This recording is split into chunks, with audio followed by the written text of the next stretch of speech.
बहुत से लोगों के दिमाग में कन्फ्यूजन चल रहा है, वो हमसे पूछ रहे हैं कि एसआईआर का जो फॉर्म है उसे भरने के बाद क्या हम खुद से ऑनलाइन कर सकते हैं। यानी कि उनका कहने का मतलब है कि एसआईआर का जो प्रक्रिया है फॉर्म अपलोड करने का, वो क्या हम खुद से घर बैठे ऑनलाइन कर सकते हैं। तो आपकी जानकारी के लिए हम बता दें कि एसआईआर को कंप्लीट करने के लिए इसका वेबसाइट भी ऑन कर दिया गया है। ये वेबसाइट कम्प्लीटली खुल चुका है। आप लोग घर बैठे चाहे तो एसआईआर अपना कर सकते हैं खुद से, बिना बीएलओ के पास गए। लेकिन बीएलओ के पास जा करके आपको जो फॉर्म दिया हुआ है वो फॉर्म में सिग्नेचर कराना ज़रूरी होगा, ठीक है। उसके बाद ही फॉर्म को आप लोग अपलोड कर पाएंगे, नहीं तो वो रिजेक्ट कर दिया जाएगा। देखिए, फॉर्म को हो सकता है कि आप लोग कम्प्लीटली भर करके अपलोड भी कर देंगे, एसआईआर की प्रक्रिया यानी कि कम्प्लीटली पूरा कर देंगे। लेकिन यहाँ पे प्रॉब्लम क्या है कि किसी तरह से कोई दिक्कत होगा बाद में, अगर आप ऑनलाइन खुद से किए हुए हैं, कोई सा दिक्कत आएगा उसमें, तो वहाँ पे जांच होगा। किसी भी तरह का कोई दिक्कत होगा, कोई गड़बड़ी होगा उसमें, तो आप लोग जब खुद से भरेंगे, खुद से ऑनलाइन करेंगे, खुद से भर सकते हैं, भर करके बीएलओ के पास दे सकते हैं। वो वेरीफाई करने के बाद ही ऑनलाइन करेगा, ठीक है। तो आपकी जानकारी के लिए हम बता दें कि किसी तरह का कोई उसमें गड़बड़ी आया तो वहाँ पे आप खुद उसका जिम्मेवार होंगे, क्योंकि इसका काम जो है वो बीएलओ का है, बीएलओ ऑनलाइन करेगा। तो आप अगर खुद से ऑनलाइन कर रहे हैं, घर बैठे ही कर रहे हैं, उसका जो भी प्रक्रिया है कंप्लीट घर बैठे ही कर रहे हैं, तो आप अगर गड़बड़ी करते हैं तो उसमें बीएलओ कुछ नहीं कर सकता। जब बीएलओ अपलोड करेगा, फॉर्म को ऑनलाइन करेगा, तो उसमें किसी तरह का कोई गड़बड़ी होगा तो बीएलओ को बात सुना जाएगा। कोई अधिकारी आएगा तो वहाँ पे बीएलओ का जो भी बात होगा वो सुना जाएगा। लेकिन जब खुद से आप ऑनलाइन कीजिएगा तो वहाँ पे खुद से सोचिए कि अगर आप गलती करते हैं तो आपका बात कोई नहीं सुनेगा, यहाँ तक कि आपका बीएलओ भी नहीं सुनेगा, ठीक है। तो आप लोग देख लें, अगर आप लोग खुद से अच्छा से अगर भर सकते हैं, ऑनलाइन खुद से कर सकते हैं, उतना कॉन्फिडेंस है कि आप गलती नहीं करेंगे, तो आप खुद से ऑनलाइन कर सकते हैं, कोई प्रॉब्लम नहीं है। इसका वेबसाइट को चालू कर दिया गया है। अगर आप लोग का कमेंट रहा तो उस पर भी हम वीडियो को अपलोड कर देंगे कि आपको एसआईआर कम्प्लीटली कैसे ऑनलाइन घर बैठे ही कंप्लीट करना है। लेकिन जहां तक हमारा सलाह है कि आप लोग जो भी प्रक्रिया है वो बीएलओ से कराएं, ताकि आने वाला समय में किसी तरह का कोई दिक्कत आपको नहीं देखने को मिले। चलिए, थोड़ा सा हम बहुत सारे लोगों का कमेंट भी आया हुआ है, उसे हम देख लेते हैं एक नज़र। क्योंकि इससे हो सकता है आपका कमेंट हो वो चीज़, या आपका दिमाग में वो कन्फ्यूजन चल रहा हो, तो कमेंट को देख करके हम जवाब देंगे। वो आपका हो सकता है कि काम जो आपका दिमाग में कन्फ्यूजन चल रहा है वो दूर हो जाए। तो चलिए हम कमेंट को देख लेते हैं। अब यहाँ पे हम आप लोगों को बता दें कि बहुत सारे लोगों का कुछ कन्फ्यूजन भी है जिसमें कमेंट करके हमको बताए हुए हैं। चलिए थोड़ा सा उसको एक नज़र देख लेते हैं, बहुत ज़्यादा नहीं है, जो इम्पोर्टेंट है उस पर हम थोड़ा सा बात कर लेते हैं। यहाँ सबसे पहले एक भाई का लिखना है, मेरा 2003 में नाम है, लिस्ट में ईपिक नंबर नहीं है। यानी कि जो 2003 वाला जो लिस्ट है उसमें उसका ईपिक नंबर नहीं है। बहुत सारे लोगों का नहीं होता है, तो उसमें टेंशन लेने वाली बात नहीं है। लेकिन 2003 का वोटर कार्ड है, फॉर्म में वोटर कार्ड का ईपिक भरे या नहीं, समझ में नहीं आ रहा। यानी कि इसका कम्प्लीटली कहने का मतलब है कि 2003 का जो वोटर लिस्ट है उसमें उसका ईपिक नंबर नहीं लिखा हुआ है, लेकिन वो वाला पुराना वाला 2003 वाला पहचान पत्र वोटर आईडी कार्ड उसके पास है, ठीक है। तो समझ में नहीं आ रहा है कि उसमें कौन सा ईपिक नंबर डाले फॉर्म में। तो हम आपकी जानकारी के लिए बता दें, अभी जो ईपिक नंबर है आपका वो आपका क्या बोलते हैं फॉर्म में आ चुका है। लेकिन 2003 में यहाँ पे देख पा रहे होंगे आप लोग, ये इस तरह का फॉर्म होगा।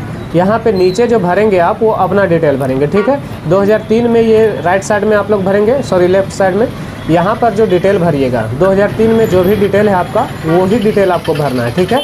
यानी कि 2003 में जो ईपिक संख्या था, ईपिक नंबर था, वोटर आईडी कार्ड नंबर, वो नंबर यहाँ पर भरना है, ठीक है। फिर चाहे आपका नाम भी उसमें क्यों ना गलत हो, नाम अगर गलत है उसमें तो आप नाम भी उसमें गलत ही लिखेंगे। जिस तरह से वोटर लिस्ट में 2003 वाला जो वोटर लिस्ट इस तरह से आपको मिला होगा, इसमें जो भी नाम लिखा हुआ है उसी प्रकार से सेम टू सेम वही नाम यहाँ पर ये फर्स्ट वाला कॉलम में आपको भरना है, ठीक है। यानी कि कुल मिला के 2003 वाला जो ईपिक नंबर है वो आपको यहाँ पर भर देना है, ठीक है। और अभी वाला करंट वाला जो ईपिक नंबर है वो तो आपको अभी भरने का कोई ज़रूरत नहीं है।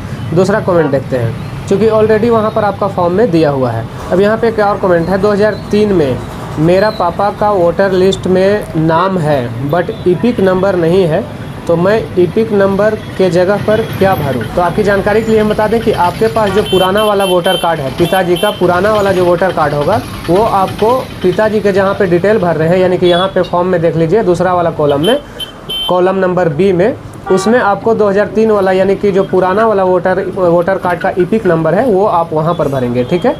और यहाँ जो नीचे अपना डिटेल में जो भरेंगे वो पिताजी का अभी जो करंट में, अभी जो प्रेजेंट में चल रहा है ईपिक नंबर, वो आप यहाँ पे डालेंगे, ठीक है। चलो दूसरा एक और देख लेते हैं। यहाँ पे क्या लिखा हुआ है, सर आप बिल्कुल सही इन्फॉर्मेशन देते हो, हमेशा मैं आपके वीडियो का इंतज़ार करता हूँ, थैंक यू। SIR में मैपिंग करा चुका हूँ, सबको मिल चुका है फॉर्म, मुझे नहीं मिला। तो ऐसा कुछ नहीं है, सबको मिला हुआ है, आपको भी मिलेगा। बहुत सा भी फॉर्म छपा नहीं है, बहुत सारा फॉर्म अभी आना बाकी है, ठीक है। तो आप लोग वेट कीजिए। बाकी इसी रिलेटेड और भी जितना भी कमेंट है इसी रिलेटेड है, बहुत सारे लोग।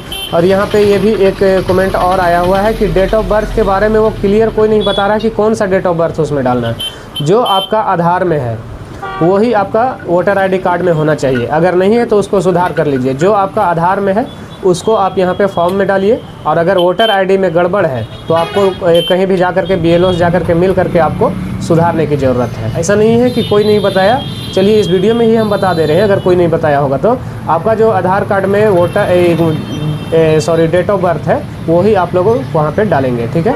और अगर आधार कार्ड से मिलता जुलता वोटर कार्ड में नहीं है तो आप लोग जाकर के किसी भी प्रज्ञा केंद्र में भी सुधरवा सकते हैं, या BLO के पास जाकर के आप बता सकते हैं, वो सुधार कर देंगे। चलिए एक और बात है कि बहुत सारे लोग कंफ्यूज हो जा रहे हैं कि हमको क्या आना पड़ेगा। बाहर जो लोग रह रहे हैं किसी मजबूरी में या किसी कारण हॉस्पिटल में है या कहीं भी है, तो क्या उनको आना ज़रूरी है? तो देखिए, आपको आने का कोई आवश्यकता नहीं है। आपका कोई भी, यहाँ पे फॉर्म में भी लिखा हुआ है कि उसका कोई सा भी घर का व्यक्ति फॉर्म को भर करके अपना सिग्नेचर करके वो लगा सकता है, ठीक है। तो यहाँ साफ साफ लिखा हुआ है, आपको आने की कोई ज़रूरत नहीं है। अब डिपेंड करता है कि BLO आपका किस हिसाब से ऑनलाइन कर रहा है, वो फेस स्कैन कर रहा है या फॉर्म स्कैन कर रहा है, ऑनलाइन भर रहा है या आपका मतलब किस तरह से भर रहा है, वो आपका BLO के ऊपर डिपेंड करता है। BLO से आप लोग पूछें कि उसको आने का ज़रूरत है कि नहीं। ऐसे अगर देखा जाए तो सिस्टम के अनुसार अगर देखा जाए तो उनको आने का कोई ज़रूरत नहीं है, ठीक है।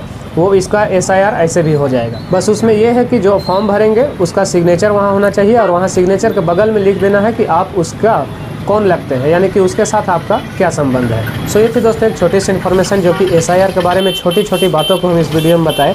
अगर आप लोगों को इन्फॉर्मेशन अच्छा लगा, वीडियो अच्छा लगा, तो वीडियो को लाइक करके दोस्तों में शेयर जरूर कर दीजिएगा, ताकि उन लोगों को भी इसके बारे में पता चल पाए। एंड अगर आप लोग चैनल पर नए हैं तो चैनल को सब्सक्राइब करके साथ में बेल वाले घंटी को ऑन कर लीजिए, ताकि आने वाला जितना भी वीडियो का नोटिफिकेशन हो आप तक सबसे पहले पहुँच सके। और किसी तरह का कोई कन्फ्यूजन है आपके दिमाग में या कुछ पूछना चाहते हैं तो इंस्टाग्राम का लिंक डिस्क्रिप्शन में डाला हुआ है, आप लोग वहाँ से जाकर के हमसे बात कर सकते हैं, या कमेंट बॉक्स में आप लिख सकते हैं, उसका हम रिप्लाई आप लोगों को जल्द ही करेंगे।